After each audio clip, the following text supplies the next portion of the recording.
à tout le monde. Je m'excuse pour le problème Teams qu'on a eu et je suis heureux de pouvoir participer dans ce webinaire. Je m'appelle Jürgen Gaude, je travaille au bureau Verenum à Zurich. Je suis directeur du QM chauffage au bois en Suisse et aussi du groupe international. Bien sûr, je suis mandataire QM pour les projets en Suisse romande. De plus, je travaille à l'université de Lucerne, dans le groupe Biomasse, où je suis responsable du laboratoire de recherche sur la combustion du bois. Alors, le sujet, c'est 100% de bois dans les réseaux thermiques. Tout d'abord, je voudrais discuter du potentiel du bois.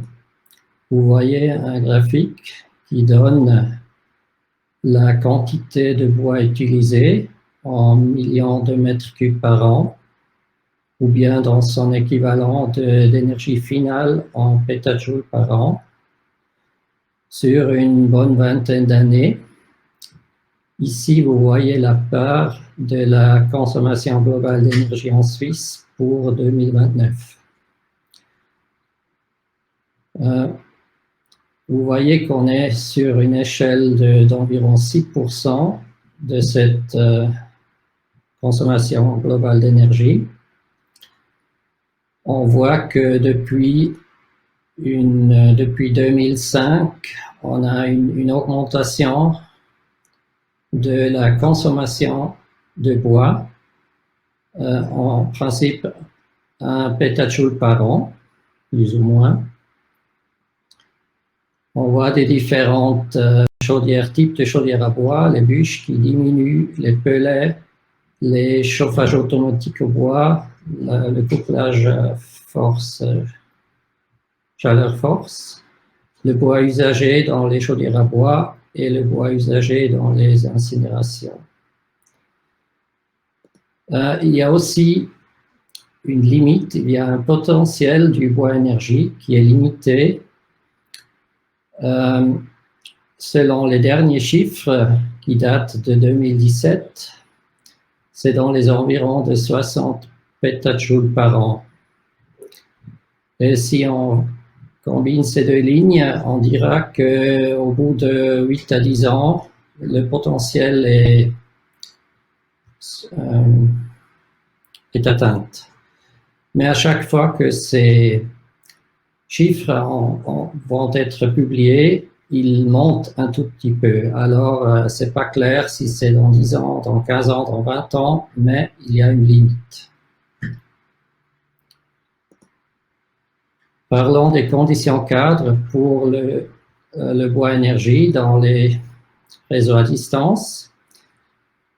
Dans le Holzenergie Symposium de 2020, M. Büchel, le vice-directeur de l'OFEN, a dit qu'il voit le bois énergie dans les réseaux thermiques, dans les procédés haute température, et il aimerait voir le bois dans la production de force pendant l'hiver, là où le vent et les photovoltaïques sont faibles. Dans le même symposium, M. Steffen, le vice-directeur de l'OFEF, lui, il dit que quand même, il faut un développement technique sur les chaudières à bois, surtout pour les séparateurs de poussière et pour l'efficacité, voire la condensation des gaz de fumée. Il y en a d'autres conditions cadres. Il y a des subventions pour le bois énergie. Au niveau cantonal, il y a Energiezukunft Schweiz, il y a la Fondation Click et il y a la rétribution de l'injection RPC. D'un autre côté, il y a la législation sur les émissions, il y a l'OPER, qui donne les limites des émissions, qui parle d'un volume d'accumulation, qui parle d'une disponibilité annuelle de 90% pour les séparateurs de poussière fine. De plus, sur le plan cantonal, surtout en Suisse allemande, on a des discussions concernant le nombre de démarrages annuels des chaudières à bois. On a cette fameuse chiffre de 500 démarrages par an, mais il y a des types de chaudières qui provoquent beaucoup plus. Dans certains cantons, on parle d'une interdiction de remplacer ou de poser des chaudières fossiles. Ensuite, il y a les conditions cadres concernant la SUVA et l'Association des établissements cantonaux d'assurance incendie. Bien sûr, il y a l'Association Énergie Bois Suisse qui est prometteur du bois énergie. Il y a le programme Énergie Suisse et il y a le QM chauffage au bois qui est un suivi de qualité pendant la conception d'un chauffage à distance et qui fait un suivi dans la première année d'exploitation. Voyons un peu dans le futur, qu'est-ce qui va se passer. Monsieur Eicher, il disait qu'il y aura une forte diminution des besoins en chaleur, en chauffage de locaux, une diminution d'environ 80 TWh par an vers 25-30, alors une forte diminution. Il dit que les besoins pour eau chaude sanitaire vont rester égaux et de même pour l'énergie chaleur procédée. En total, une diminution vers environ 60 TWh par an pour mettre en place la position bois, c'est dans les 1,4 TWh par an. Alors, on est dans une très petite plage. Le Faktenblatt des réseaux thermiques donne un mix de l'énergie finale dans les réseaux thermiques, y compris chauffage, eau chaude sanitaire et processus, industrie. Et vous voyez la partie bois en vert. Pour le futur, il y a de différents scénarios. Le plus optimiste, c'est le scénario 0C. Si on continue poursuite de la politique actuelle, on n'aura pas de grands changements. Je ne vais pas entrer en détail, mais la même situation, la diminution des besoins en chaleur, le scénario très optimiste qui fait une montée de la part dans les réseaux thermiques. Cette partie, vous la voyez ici. Alors, le scénario 0C qui est très optimiste, tandis que si on continue comme d'habitude, on ne va pas changer grand-chose.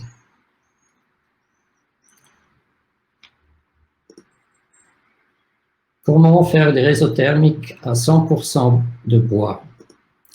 Je veux parler du dimensionnement classique d'une production de chaleur bivalente, soit bois, une partie bois et une partie fossile, surtout avec une ou deux chaudières à bois, une chaudière à gaz ou mazout, accumulateur et puis un réseau. Ici en bas, vous voyez les besoins en puissance vers le nombre de jours par an, alors une courbe de la distribution annuelle de la puissance. En été, on a les faibles besoins en puissance. À la limite de chauffage, ça monte et le plus la saison devient froide, le plus montent les besoins en puissance. En dessus, ça, c'est des valeurs moyennes journalières. Et ici, vous voyez le niveau, disons, des pointes d'une heure.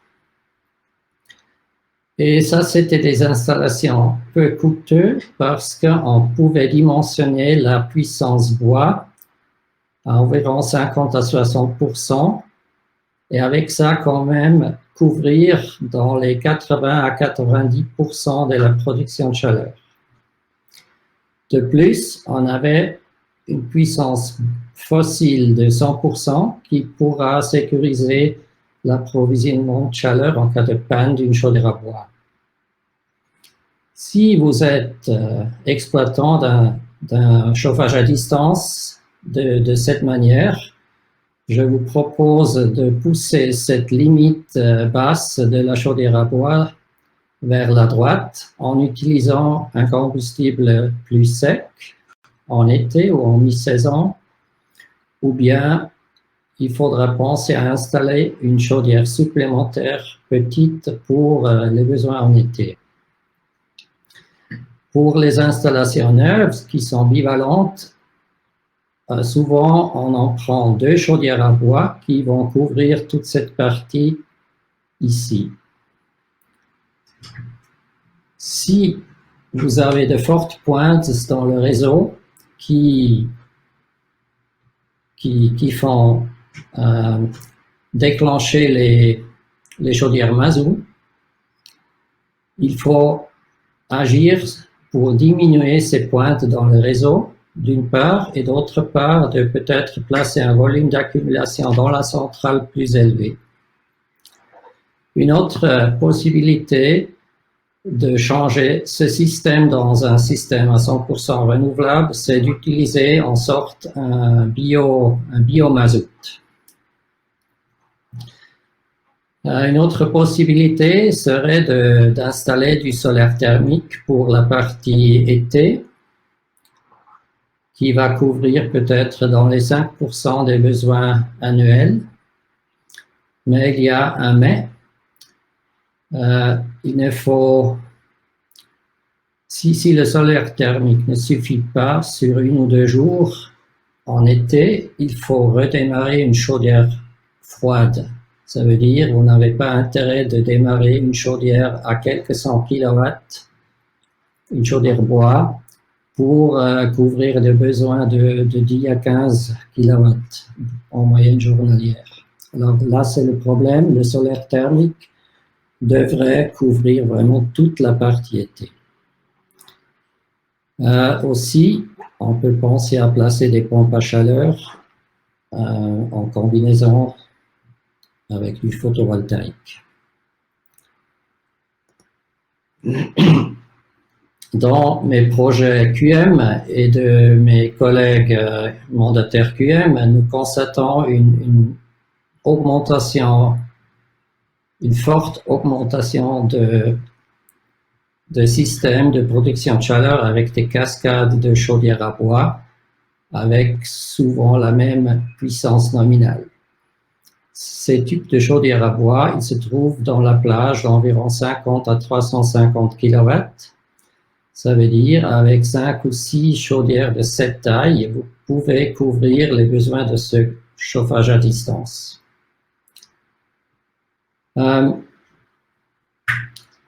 Il y a pour ce type de chaudière bois une exigence importante concernant la qualité du combustible. Il faut soit utiliser des pellets, soit utiliser des plaquettes de bois plutôt secs et de préférence tamisées. Ces systèmes sont équipés d'un allumage automatique. Ça veut dire qu'ils ne vont pas faire un maintien de lit de braise, ils vont faire vraiment un stop à froid et ensuite redémarrer à 0. Dans ces systèmes, quand il n'y a que les chaudières à bois, il faut discuter des besoins de sécurité de l'approvisionnement de chaleur. Ça va dépendre du nombre de chaudières que vous placez et ça va dépendre de la redondance de votre transfert du combustible du silo aux chaudières bois. Je constate, surtout dans la Suisse romande, même des cascades de chaudières à bois dans le niveau industriel, veut dire plus de 1000 à 1500 kW par unité.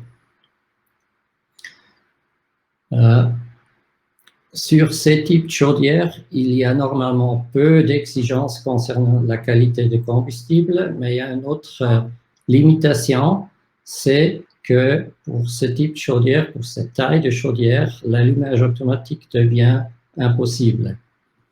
Souvent, ce n'est que la petite chaudière, 1 sur 5, 2 sur 5, 2 sur 5 veut dire 20%, 40%, 40%.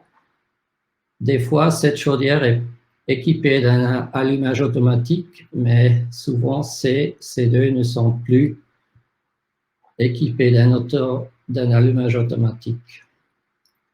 Pour cette raison, il est important de faire un bon choix des puissances nominales pour que la petite chaudière puisse couvrir une partie de l'été de la mi-saison, et quand elle ne suffit plus, il faut changer vers la chaudière de 40%, et celle-là va monter, mais des fois, ça redevient plus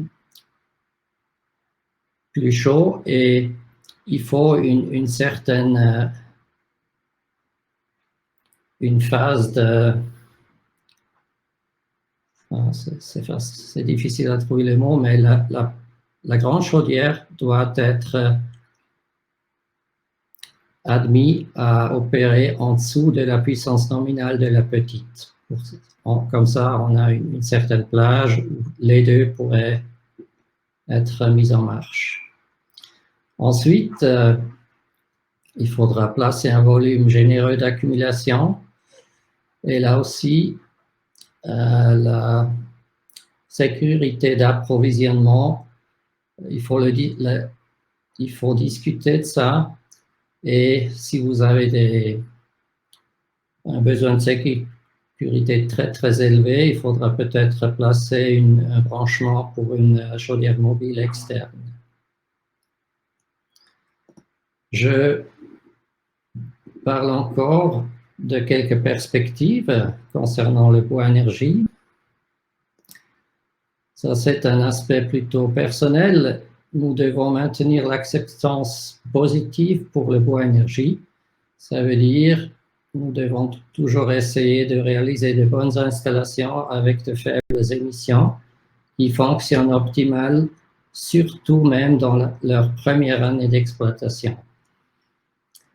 Ensuite, nous devons agir sur l'efficacité pour diminuer la consommation limitée du bois, veut dire un rendement annuel de la production de chaleur qui dépasse les 85%, et de veiller à ce que les pertes thermiques de la distribution ne dépassent pas les 10%. De plus, il faut utiliser là où c'est possible la condensation des gaz de fumée, peut-être en comparaison avec des réseaux à basse température. J'en ai un projet où le réseau à basse température est dans la grandeur de température allée oui, c'est dans les 20 degrés, et avec ça, vous avez un succès énorme sur la condensation des gaz de fumée. Il faut peut-être voir si on a les possibilités de placer des pompes à chaleur, peut-être même à absorption. Et bien sûr, toujours où c'est possible, utiliser la chaleur perdue. Ensuite, surtout en hiver, essayez de faire la combinaison de chaleur et force. Et vu que l'industrie va demander le bois pour ces procédés à haute température, et vu que le potentiel du bois est limité, il faut, dans les 10 ans à venir, chercher des solutions pour des réseaux thermiques à 100% renouvelables, mais peut-être avec une part de bois juste à environ 50%. Avec ça, je finis ma présentation, et je vous remercie pour être avec moi. Merci bien.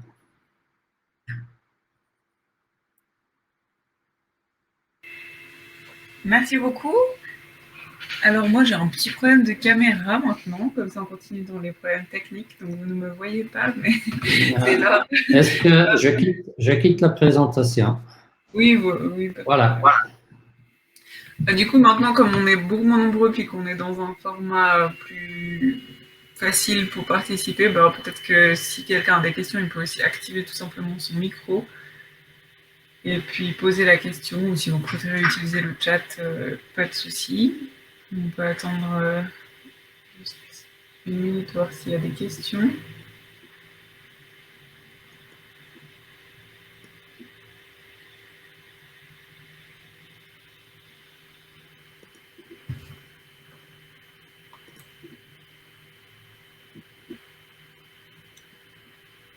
Ça n'a pas l'air d'être le cas. Je ne vois pas de questions.